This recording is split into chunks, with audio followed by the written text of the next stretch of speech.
G'day guys, Aaron here for Shooting Stuff Australia, and today I have a couple of very beautiful safari rifles. This is the Sauer 404 Elegance. These are extremely beautifully made. This is a grade 5 timber. This still looks very good. It has got a beautiful pattern in it. This is a 375 Holland & Holland, so the grade 5, and I also have a 300 Win Mag, which is a grade 10 timber, which is even better again. So for the pricing of these, they start around 6 to 7 for a grade 5, and they work their way up to 10,000 upwards depending on the sort of timber that you choose. So the bolt is very smooth and nice, but that's like every single Sauer, even their entry-level guns I've ever felt. It is just beautiful. It's a 6-lug bolt, and it is all dual 22-inch barrel as well, and these are takedown rifles. So with one tool that comes out of here, you can strip the whole rifle down, chuck in a backpack, and you're good to go on your elephant hunt. These are topped off with a couple of beautiful Zeiss scopes. So this is a 1.1 to 6.1 Zeiss V6. And the 300 Win Mag is the top of the line V8 from Zeiss, which is 4.8 to 35. And that's a very, very nice scope as well. So the receiver is made from an aluminium alloy. So it's not a heavy rifle, but it's not a light rifle, it's just right in between. So it does feel nice, weighted nicely, it feels nice in the hand. I do think this will be an absolute pleasure to shoot. So and the trigger is, breaks beautifully, and it's fully adjustable. You do that by the internal workings. I will show you how it's done. Also, it's done with the tool again. So everything on this rifle can be used with the provided tool. So it goes from 1.2, 1.7, 2.2 and 2.7 pounds. It's got 4 internal settings, a very easy way of adjusting your trigger. Now it comes with a 2-shot magazine. I guess because when you're hunting elephants, if you haven't got it down in 2 shots, you're pretty much stuffed. It's going to trample you to death. So you better make sure those shots count. You can upgrade to a 5-shot magazine for an extra $350. So it doesn't have a bipod, but you can buy a bipod. The catch is it's carbon fibre, and you've got to buy a Sauer bipod at $1,100. So we will be shooting this just off sandbags.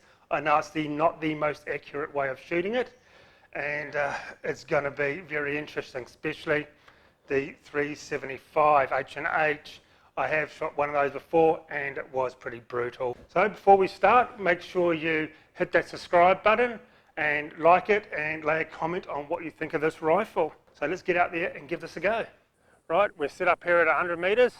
Now this is not a target rifle, so it's not really designed to get you pinpoint everything sort of touching. So as long as I'm getting around those sort of hunting sort of groups, like 1.5 inches sort of thing, I'll be happy at 100 meters.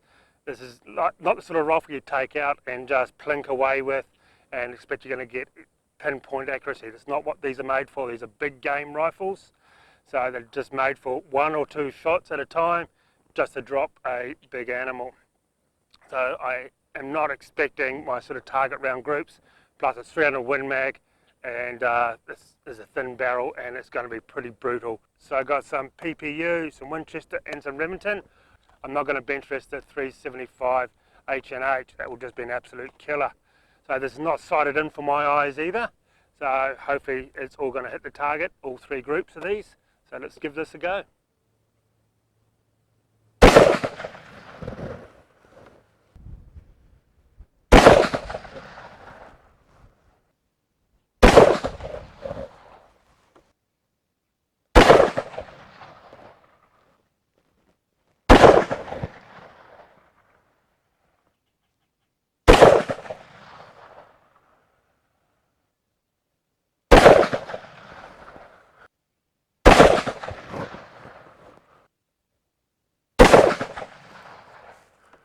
So I started off with the Winchester deer season. It is a 150 grain projectile travelling at 3,260 feet a second. And I could definitely feel the kick in this, that's for sure. Without the muzzle brake on the 300 Win Mag, you definitely know that you're shooting a big calibre. and it came in at a 25mm group, which I was pretty happy with that. Then I moved over to the PPU. It's another 150 grain projectile travelling at 3,248 feet a second. And I was damn impressed with the 22mm group. By this stage I definitely was starting to feel it in my shoulder. Then I moved over to the Remington. This is another 150 grain projectile travelling at 3,605 feet a second. So it is considerably faster than the other ones. And I just knew I'd flinched on the first one. At this stage I was definitely feeling a bit tender. So unfortunately it did come in at a 68mm group. So all of these I seem to get two pretty close to each other and then just one flyer. So the rifle worked perfectly for its intended purposes, and that is a big game rifle. It's not designed for small little groups. It is there to knock down large game out to about 200 odd metres, and this would definitely do that every single time. So let's move on and give the 375 H&H a bit of a run.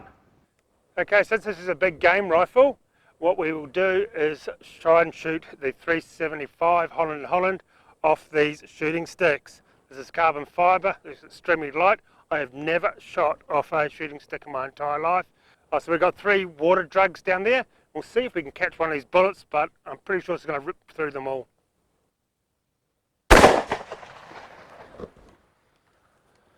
Oh yeah, that's got some kick to it, that's for sure.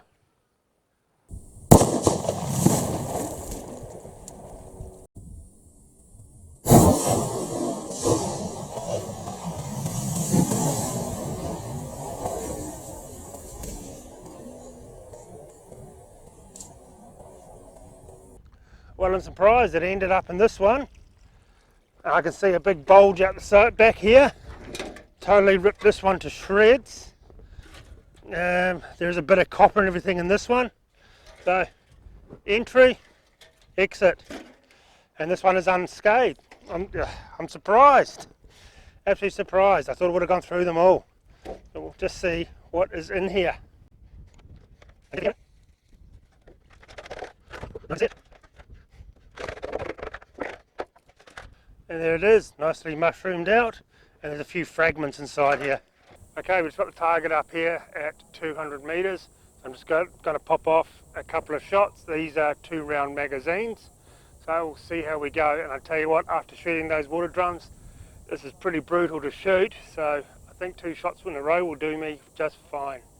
So let's see how we go. We are going to run the PPU.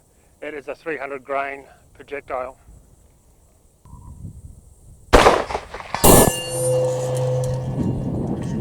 Boy, tell you what, that bloody hurts. I don't care if people think I'm a wimp, but yeah, she kicks alright.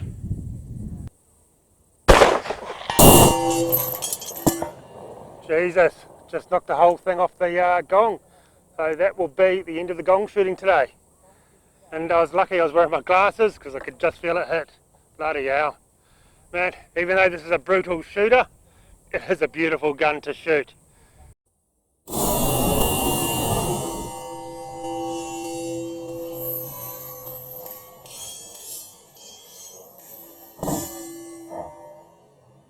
Okay, so we'll just round off the day a bit with a few random targets, a couple of fire extinguishers, and we had one of the water jugs left, so we'll just pop those off.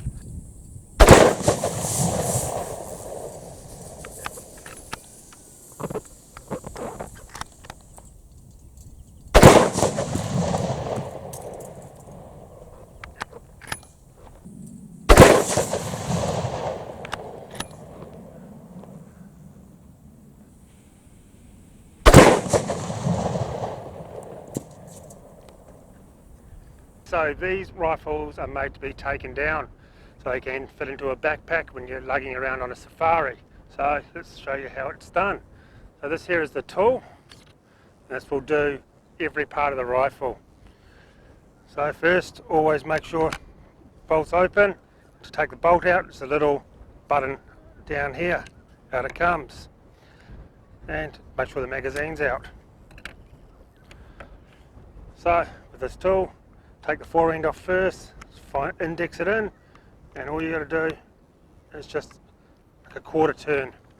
You can feel it just pop out, it goes in and out. And then you loosen off the 3 screws down here.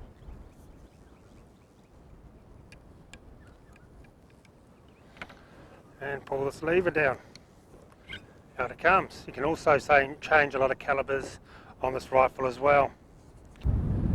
So being a multi-caliber rifle, the bolt head has to be changed, and this is the simplest one I've ever seen. Just pull this back and she slides out in like a little dovetail. So this is an awesome way of doing it. Very simple, no tools needed. And then you can take the butt off.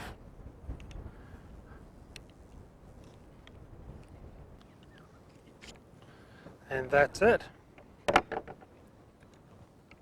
So on this rifle you can adjust the trigger. Once again, you just use the tool that's provided.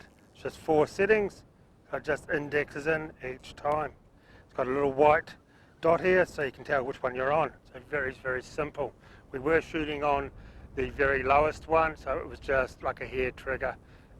It's probably a little bit too light for me out hunting, but it definitely didn't take much effort to set it off. So that's how you break it down. It can all go into your backpack and easy to assemble, one tool, which I think is a fantastic idea. So what do I think of these? I thought these were fantastic. Never really shot much of a safari rifle before. The 375 H&H was pretty brutal to shoot, but it's not the sort of gun you'll take out and just shoot a ton of shots off in a row. It's a 1 or 2 shot gun, that's it. And that's pretty much why they only have a 2-round magazine in both of these. A 300 Win Mag, you could definitely feel it hit with no muzzle brake and anything, but these are a very nicely weighted rifle. They're easy to bring up and use. Now, I did enjoy using these. The bolt, of course, man, that was nice, very nice. Triggers were nice. We did have these on the lightest setting. It didn't take much to set them off. If I was hunting, I would go on a bit of a heavier setting, because you just do not want to risk dropping it or knocking it and going off, especially with other people around. But everything about this was nice. The butt pad, I reckon it could be a bit more spongy for me.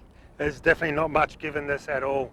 So I'd definitely be looking at getting a bit of a softer butt pad on this. But apart from that, everything else was extremely nice. And I tell you what, this timber work is possibly the nicest timber work I've seen. So there's not really a hell of a lot more to say about this, apart from these are awesome rifles. Now, I am a SIG fan.